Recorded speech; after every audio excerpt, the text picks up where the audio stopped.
Hello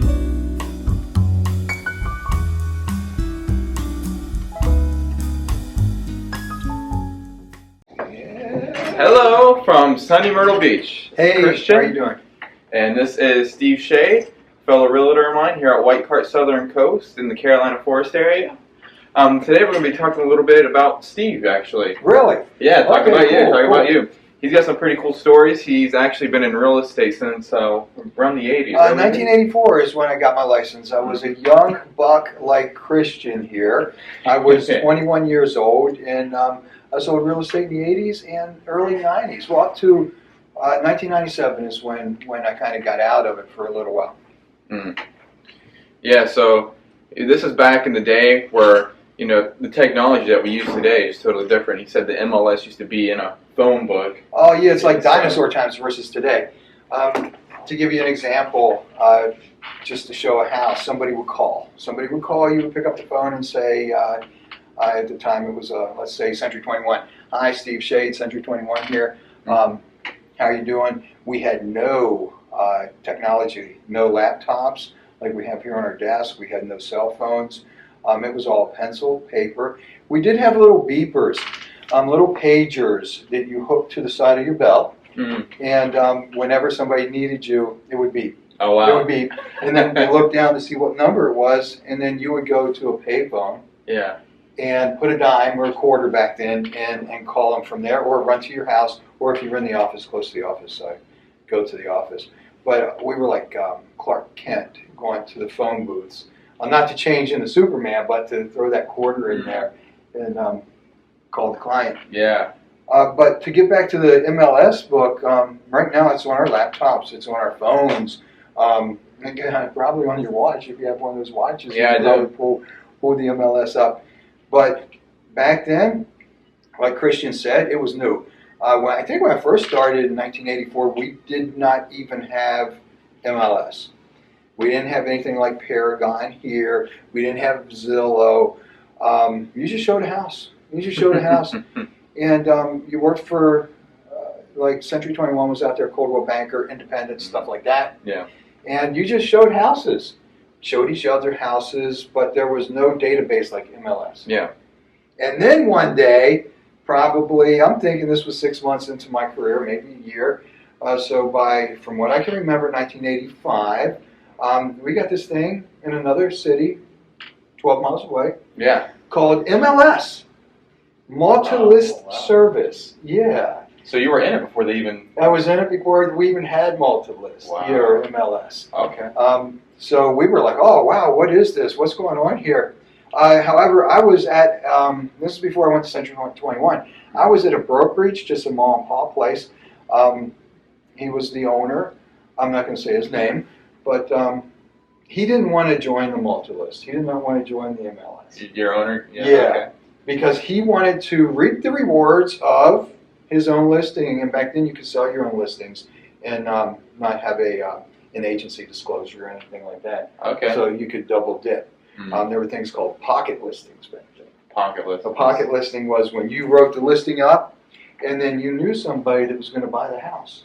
And then you would call them and say, hey, I got this house, you want to take a look at it, and boom, double dip. Okay. So double dipping, pocket listings were kind of legal back then. There was no seller disclosure, no agency disclosure, no dual agencies, no designated agency. It was buyer beware. And they even taught us that in real estate. And I think they still do teach you that in certain aspects, buyer beware. Yeah. But buyers have a lot of rights now, as do sellers. So now there's 4 different types of agencies. I didn't mean to segue off there. Let's get back on track to the MLS. Yeah. But then when MLS did start, finally, we were probably, it was 6 months to a year before we found out MLS was starting.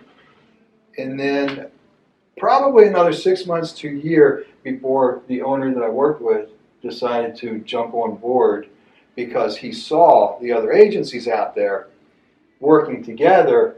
And we were like the black sheep of the real estate industry agencies in that area, in that small town.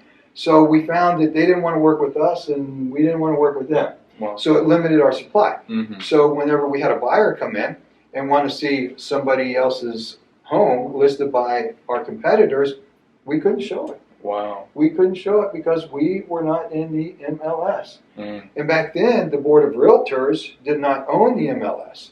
The MLS was a separate entity, and we found out quickly, within 6 months to a year after MLS started, that it was to our benefit to pay the fee and join the MLS. Yeah. And then after that, we all kind of worked together in the little small town of Waynesboro, Pennsylvania. Pennsylvania. Yeah. Yeah. Wow. Mm-hmm. So that's when they started cracking down. When did they start cracking down on the regulation of dual agency and not in? No. No. No. Okay. No. Like I said, from 84 to 97, and that's when I got out of it for a little while. Up until 97, they didn't have any of those agencies.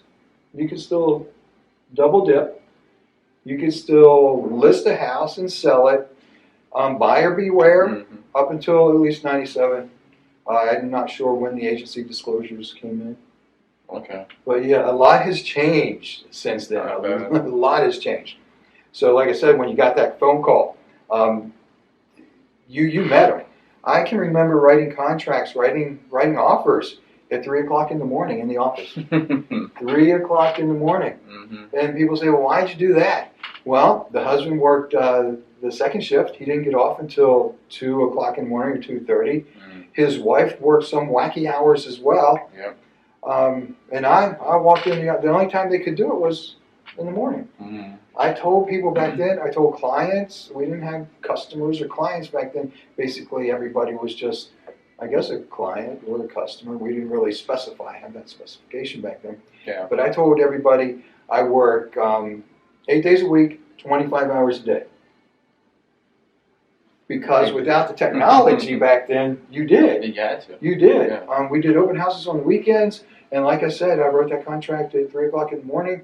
I've written them at 7 o'clock in the morning, 12 o'clock lunch. In the kitchen that I was showing the house to, I carried my briefcase around everywhere I went. But things have changed since then. You don't have to carry that big briefcase with all these forms and contracts and agreements in now. Mm-hmm. You got everything on here, and you got everything on our laptop. So if somebody does want to write an offer now, Yeah. you can just go to your car, or if you're carrying your laptop in your satchel, you can just pull that out and type it up. A few minutes later, everything can be either digitally signed through their emails, and you don't have to wait as long either. You can get an answer instantaneously. Mm. You can get an answer within, theoretically, within probably 30 minutes after you write that offer. Because the buyers are going to sign, you're going to submit that off to the sellers.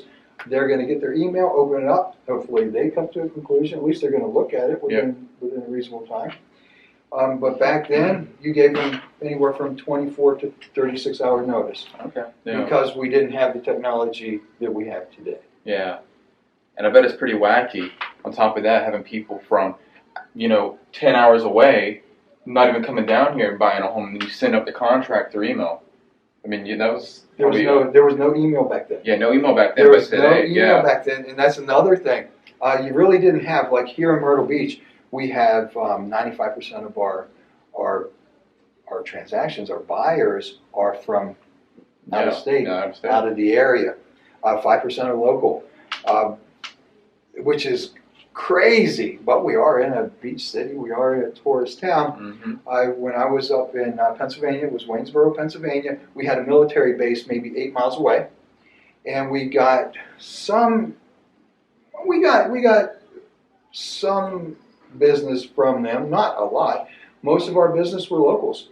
Oh, wow. I would say, if I were to guess, I would say probably 90% of the business back then were locals. Mm. You got that 10% that came in to our town. We weren't a tourist town. We were right outside Gettysburg. Gettysburg was a tourist thing. People didn't move into the area just to be at Gettysburg. Yeah. But we got the military. They would rotate over. We did more VA loans up there than we do down here because we really don't have a military base around here.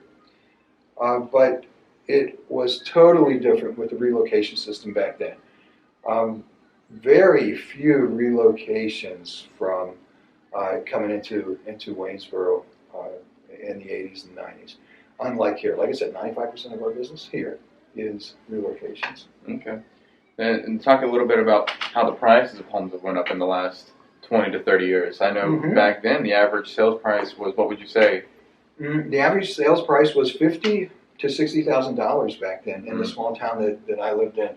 And I did, probably my third year into it is when it really took off. I did over $3 million in sales. Oh, wow. Based That's on pretty good. $50,000 and $60,000 houses. Wow. So unlike down here in Myrtle Beach, well now, today, not just Myrtle Beach, but today's times, those $50,000 and $60,000 houses that are up there now, which I was just up in the area last week, they're going for, I would imagine, like $250,000, $275,000 now. Nothing astronomically high versus down here where people want to be, because we here in Myrtle Beach have seen a big surge in people relocating, especially with COVID in the last year and a half. And what that has done here recently in our area, it made our prices go up anywhere from 35% to 100% in just a matter of a year and a half. Yeah. That's here. Now you also have to consider this back in 2006 and 2008 when the prices all nationwide were up here. Yeah. We had a crash. Mm-hmm. We had a crash and everything came tumbling down. I think the stock market even dropped back then too. Oh yeah. But a lot of people lost their houses. A lot of people couldn't finance their houses and lost it. The bank took them. And what that did, that caused, when people couldn't pay their mortgages, that's when the bank stepped in and said, we're going to foreclose on these. And then that's when the real estate market came to a halt, a crash. And it caused the high prices because they shot up back then too. To give you an example, my house in Maryland, right now it's worth about $299,000.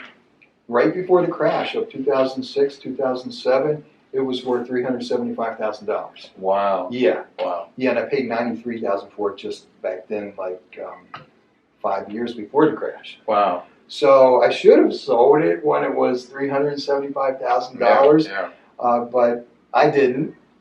Hindsight. I wish I would have. But now, like you know, my house is about ready to go in the market up there. Yeah. It's different. But it went from $375,000 down to $79,000 during the crash. Wow. My house was worth it went down $300,000 back in 2007. I was okay because I only paid $91,000 for it. I lived in it. It wasn't an investment or anything like that. So I was okay. But some of those people went underwater in their house. So for example, they might have paid $300,000 for the house, and all of a sudden it's worth $150,000. So those guys ended up just walking. A lot of them just walking away, or some of them just weathered the storm. But to get back to where the prices are, it's peaks and valleys. Real estate's a good investment. For the most part, for the last 40, 50 years that I've been alive anyway, yeah, you have peaks and valleys, but real estate has been a good investment versus like gambling in the stock market. Yeah. The stock market's more like a gamble for me anyway.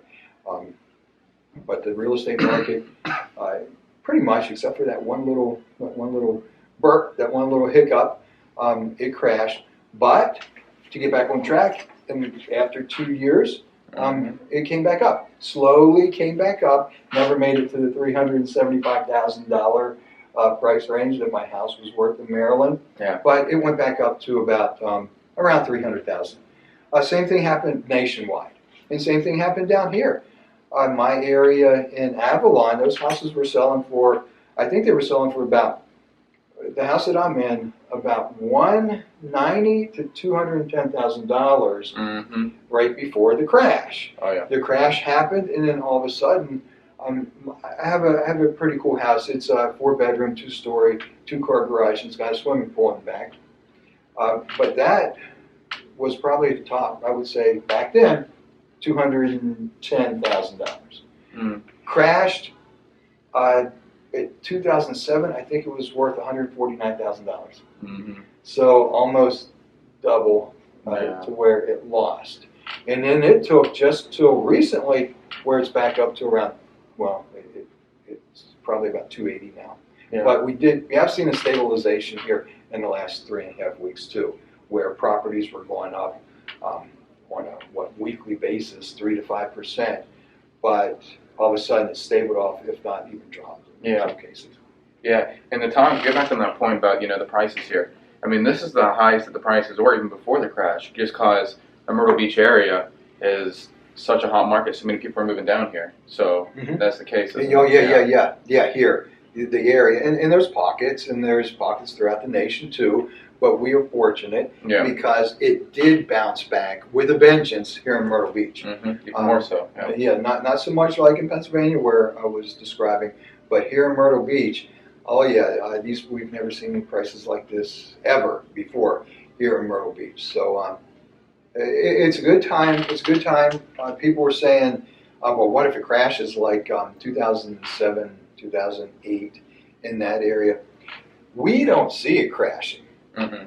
Based on, and we've been down here all this year, some last year too, in the field selling real estate, listing houses, seeing the price trends, and we study this. We look on Google, we look at the realtors, magazines, anything that we can get our hands on just to educate ourselves.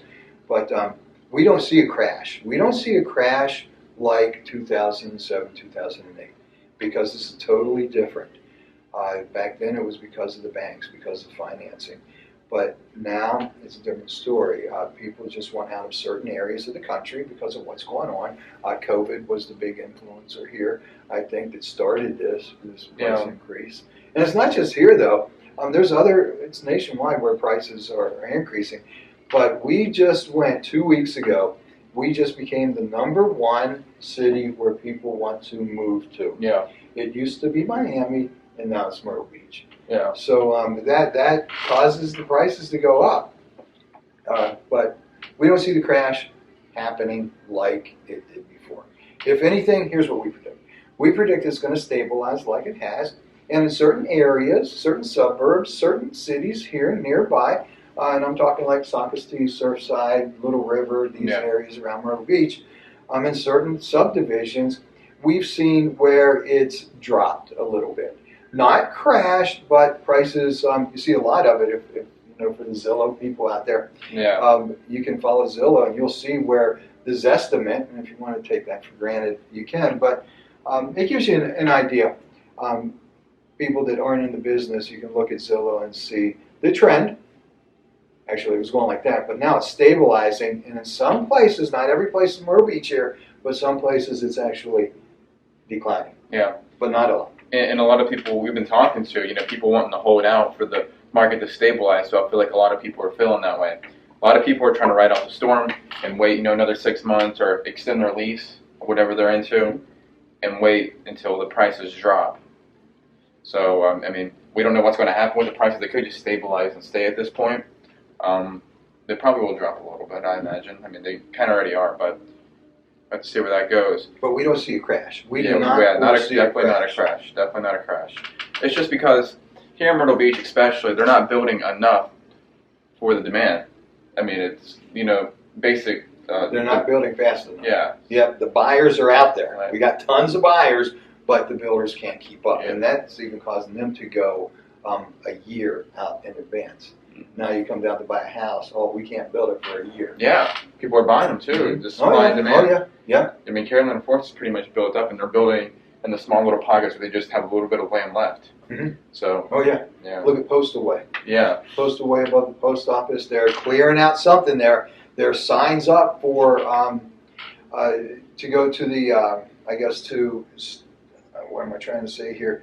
I guess it's a zoning ordinance. Yeah. And what they're doing is they're going to have people give good reasons why they should tear these trees out of the ground, or have people come in and say, hey, this is a good reason why we should build another development here on Postal Way. Yeah. Like the traffic isn't bad enough on Postal Way. Yeah. Now this is, I think, in my own personal opinion, this is just going to cause traffic just to be 10 times worse. Yeah, I mean, the infrastructure isn't here for the amount of people that's moving down almost. No. I mean, Carolina Forest wasn't built for how many people are moving down here. It's a great area, though, and they extended out the road in the last couple of years. They extended it out and they finally finished it, but even then, 501 and stuff, they didn't build it with how many people were in mind. You got the college, you got people commuting from college and technical college over here. We're at one of the most popular colleges in South Carolina. So a lot of people commuting to and from college and work, and yep.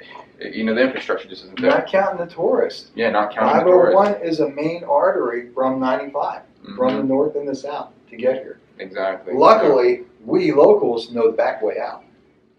Yeah, we do. We're not using 501. Yeah, avoid it at all costs. Yep. We're not going to give that secret away either. So, what would you say to somebody who was in real estate in the 80s and 90s and they're thinking about getting back into it? Is it similar enough to where they'll feel comfortable? I would say, well, I'm 59. Okay, I'll be 60 in a year. And I grew up through no technology versus technology. I've always been technology savvy. Okay, to a certain extent, not like you. I know your tablet. I know your video gaming and stuff like that is beyond what I'll ever do. But I've kept up with my Facebook page. I have an online business as well. Yep. Gambler's Bargain Den, if anyone wants to check that out. It's also a brick and mortar up in Little River. So check that out. But I've always had Facebook and business pages for my business. I've always had actually, I haven't always had a cell phone. I was one of the last ones to get a cell phone. You held out. I did, and I got a BlackBerry. And I had a BlackBerry for probably 5 or 6 years, longer than I should have. And people kept saying, get an iPhone, get an iPhone, get an iPhone.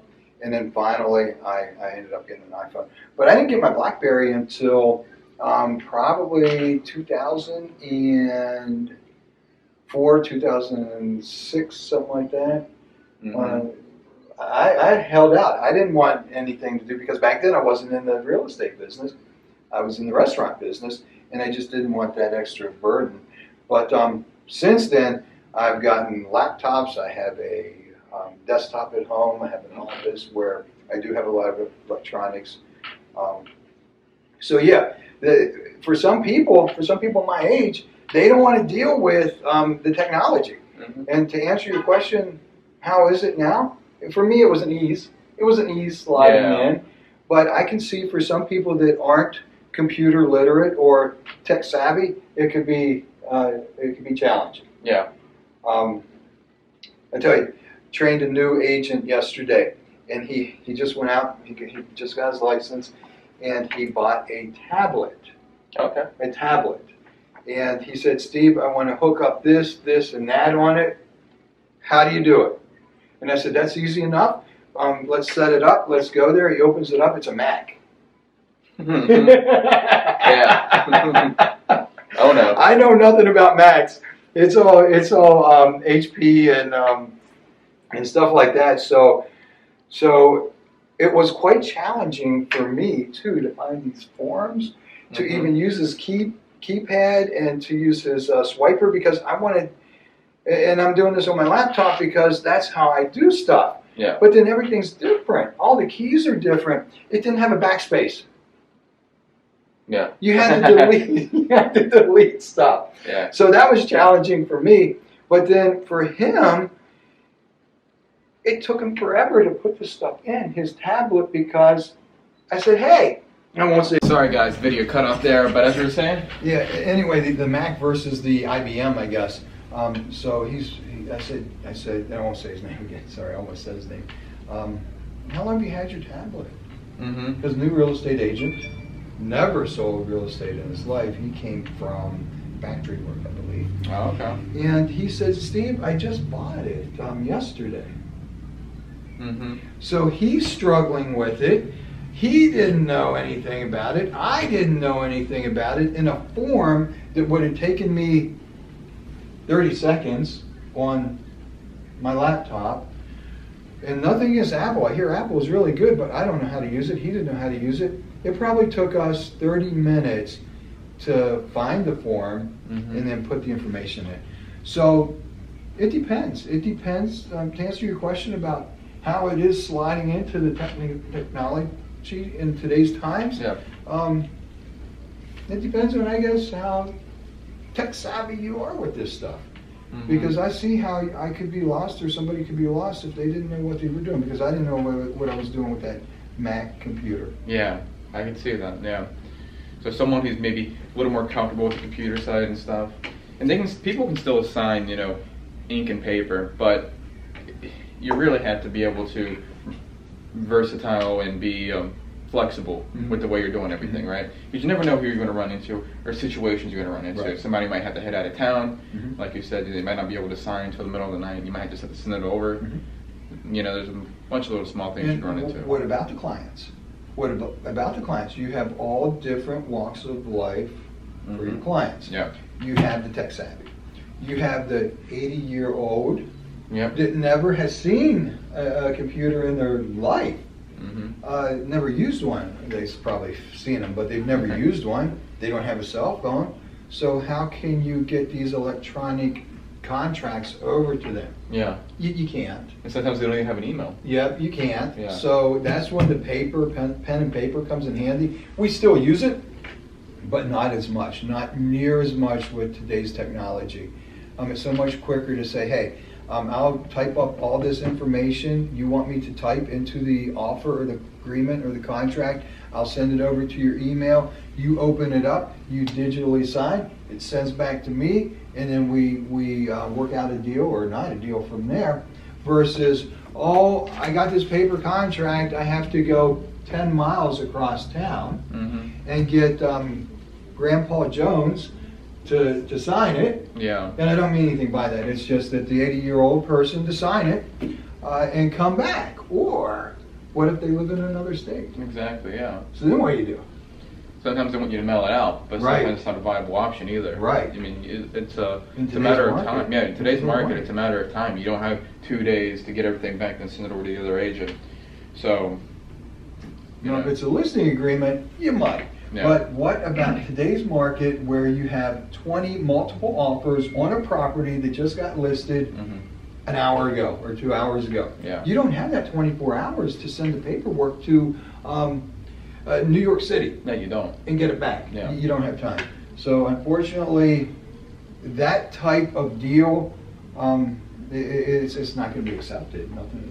There's nothing you can do to get it accepted. Yeah. Because the market's so crazy right now. Yeah. You need that technology. And if you do list a home and you get an offer on it and it expires by whatever time, normally it's pretty short notice, you have to be able to do it through a computer. You really do. Right. You really right. do. So, Yep. And sometimes it's not reasonable enough just to go present the offer in person every single time you get one in. You have to do it through a computer. So I'm kind of answering my own question, but technology is Right. playing a bigger role than ever in the real estate game. So We need it now. Yeah, you need we it. need this now more so than ever. Yeah, back in the 80s and 90s, a paper contract was okay. Yeah. But definitely it's not okay in today's times, that's for sure. Okay. I mean, it works. It works sometimes, but it's not the way to go. Digital is the way to go. Okay. Yeah. Technology has taken over our lives. Okay. I'll be on my phone. I'll get all kinds of, you do too. I'll get all kinds of messages. I'll get all kinds of updates. I'll get, okay, inspection's going to be done tomorrow, Steve. Closing's going to be done in 2 days, Steve. Agents will say, hey, is it water or sewer or septic tank if you have a listing up in a rural area? And I'm constantly on the phone.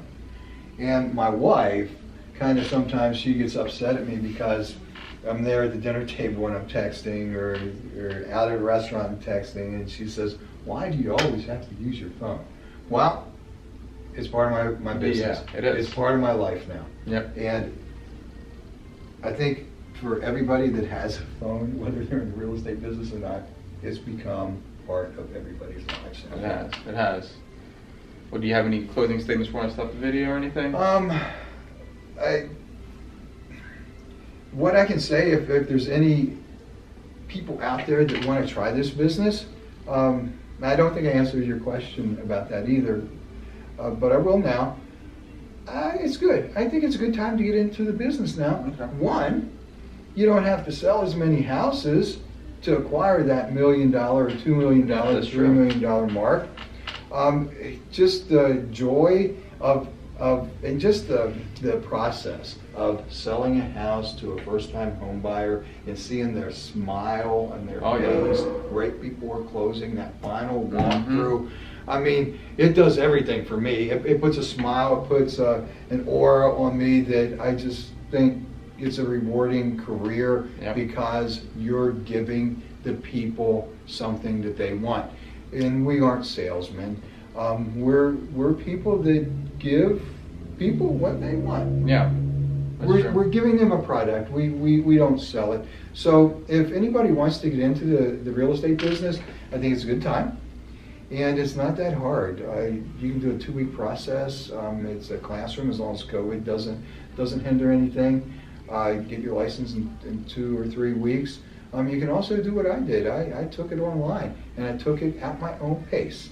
And it took me a couple of months, but I was also doing other things, and I just did this on the side.